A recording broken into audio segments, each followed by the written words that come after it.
Hallelujah. सभी को जय मसीह की। आइए नए सुंदर दिन में प्रभु को धन्यवाद करें, हमारे परमेश्वर को धन्य कहें कि प्रभु ने हम सभी को अब तक संभाला, जीवित रखा और अपनी करुणा में बनाए रखा। प्रभु को हम धन्यवाद करते हैं। प्यारो, आज जो इतवार है उसे हम खजूरी इतवार करके मनाते हैं। जैसा कि हम जानते हैं कि गुड फ्राइडे नजदीक आ रहा है और उससे पहले जो संडे होता है, जो इतवार होता है, वो खजूरी इतवार होता है, पाम संडे होता है। कई लोगों को इसके विषय में अच्छी तरीके से नहीं पता कि इस दिन को आखिर क्या हुआ था, लोग इस दिन को आनंद के साथ क्यों मनाते हैं, चर्च में, कलीसियाओं में आनंद के साथ इस दिन को क्यों मनाया जाता है, हाथ में खजूर की डालियां लेकर इस दिन को क्यों मनाया जाता है। सो आइए आज परमेश्वर के वचन से देखते हैं कि आज के सुंदर दिन के लिए जो गुड फ्राइडे से पहले आता है, उस दिन के लिए परमेश्वर का वचन हमें क्या बताता है कि आज के दिन क्या हुआ था कि हम हाथों में खजूर लेके अपने प्रभु की महिमा करते हैं और उसकी होशाना करते हैं। सो आइए प्रभु के वचन से देखते हैं जो लूका 19:28 से वचन हमें बताता है। ये बातें कहकर वह यरूशलेम की ओर उनके आगे आगे चला। जब वह जैतून नामक पहाड़ पर बेतफगे और बेतनिया के पास पहुंचा तो उसने अपने चेलों में से 2 को ये कहकर भेजा, सामने के गांव में जाओ और उनमें पहुंचते ही तुम्हें एक गधी का बच्चा जिस पर कभी कोई सवार नहीं हुआ बंधा हुआ मिलेगा, उसे खोल कर ले आओ। यदि कोई तुमसे पूछे कि क्यों खोलते हो तो ये कह देना कि प्रभु को इसका प्रयोजन है। और जो भेजे गए थे उन्होंने जाकर जैसा उसने उनसे कहा था वैसा ही पाया। जब वे गधी के बच्चे को खोल रहे थे तो उनके मालिकों ने उनसे पूछा, इस बच्चे को क्यों खोलते हो? उन्होंने कहा, प्रभु को इसका प्रयोजन है। वे उसको यीशु के पास ले आए और अपने कपड़े उस बच्चे पर डालकर यीशु को उस पर बैठा दिया। जब वह जा रहा था तो वे अपने अपने कपड़े मार्ग में बिछाते जाते थे। निकट आते हुए जब वह जैतून पहाड़ की ढलान पर पहुंचा तो चेलों की सारी मंडली उन सब सामर्थ के कामों के कारण जो उन्होंने देखे थे आनंदित होकर बड़े शब्द से परमेश्वर की स्तुति करने लगे। धन्य है वह राजा जो प्रभु के नाम से आता है, स्वर्ग में शांति और आकाश मंडल में महिमा हो। तब भीड़ में से कुछ फरीसी उनसे कहने लगे, हे गुरु, अपने चेलों को डांट। उसने उत्तर दिया, मैं तुमसे कहता हूँ यदि ये चुप रहे तो पत्थर चिल्ला उठेंगे। आमीन, हालेलुया। प्रभु को धन्यवाद करते हैं इस महिमा के लिए, परमेश्वर के उम्दा वचन के लिए। यहाँ पर परमेश्वर का जो यरूशलेम में विजय प्रवेश किया जा रहा है, उस यरूशलेम में जहाँ पर प्रभु यीशु मसीह जिनको जब उनको सूली पर चढ़ाया गया था, उस समय से पहले जब यीशु मसीह ने उस नगर में प्रवेश किया था, ये बिल्कुल उसी समय की घटना है प्यारो, कि जब यीशु मसीह सूली पर चढ़ाए जाने वाले थे उसी नगर में, यरूशलेम के नगर में, तब यीशु मसीह जब उसमें प्रवेश कर रहे थे तो यीशु मसीह तो प्रभु हैं, परमेश्वर हैं, वो जानते थे उनके साथ कब क्या होने वाला है और वो जानते थे यही वो नगर है, यही उनकी यात्रा का आखिरी समय है जब वो इसी जगह में सूली पर चढ़ाए जाएंगे। और उस नगर में प्रवेश करने से पहले प्रभु यीशु मसीह ने एक गधी के बच्चे को लाने के लिए अपने चेलों से कहा कि उस गधी के बच्चे को लेकर आओ, वो वहां तुम्हें इस रीति से मिलेगा, उस पर कोई भी कभी नहीं बैठा है। उस पर प्रभु यीशु मसीह अपने आप को बैठाकर नगर में प्रवेश करने वाले थे।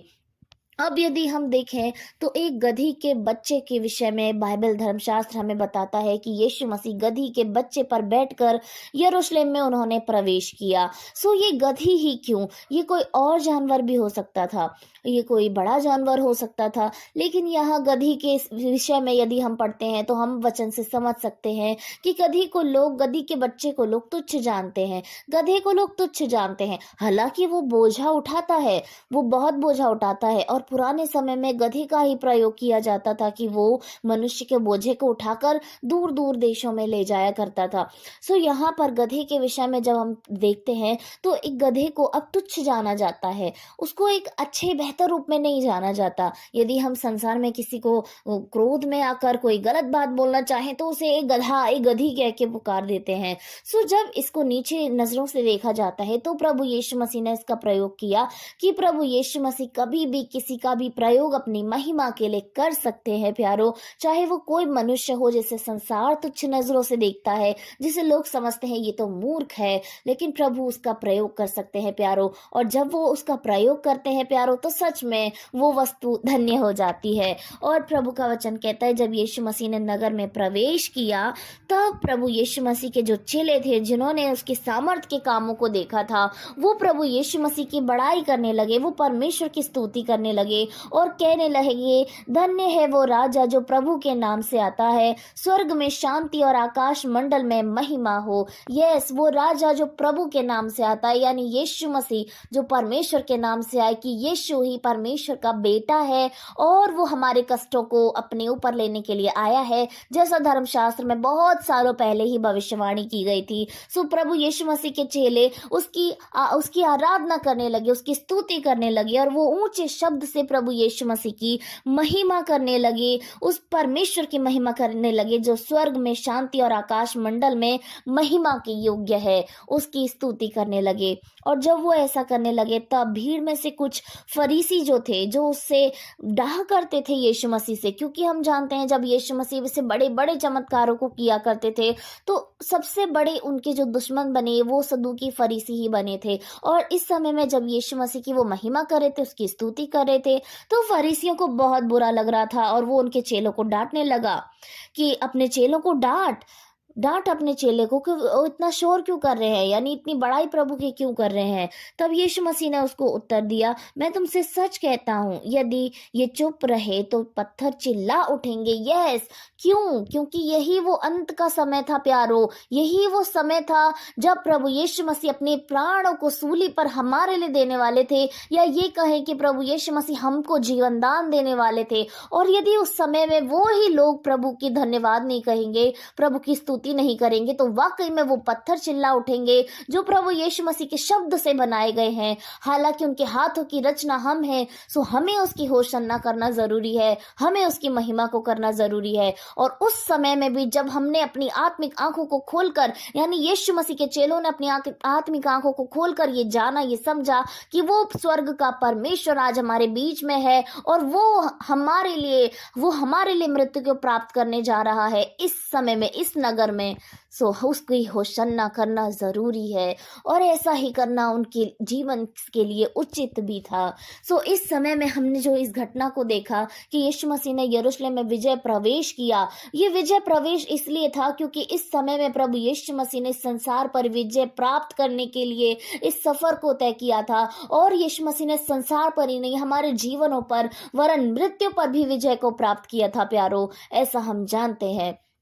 और जब यीशु मसीह ने उस नगर में प्रवेश किया और उसके कुछ ही दिनों बाद यीशु मसीह को पकड़ लिया गया और सूली पर चढ़ा दिया गया, जिस दिन को हम गुड फ्राइडे करके मनाते हैं। और इस दिन के विषय में हम 7 वाणियों को भी देख रहे हैं जो प्रभु यीशु मसीह ने उस अंत के समय में मृत्यु को हासिल करने के 3 घंटे पहले तक अपने मुंह से कही थी। उस विषय में भी हम देख रहे हैं कि प्रभु यीशु मसीह की वो 7 वाणियां कौन कौन सी थी। सो आज के समय में, आज के दिन में हमने प्रभु यीशु मसीह के वचन से देखा कि आज जो हम पाम संडे के रूप में बनाते हैं, जो खजूरी इतवार के रूप में मनाते हैं, उस दिन वाकई में क्या हुआ था।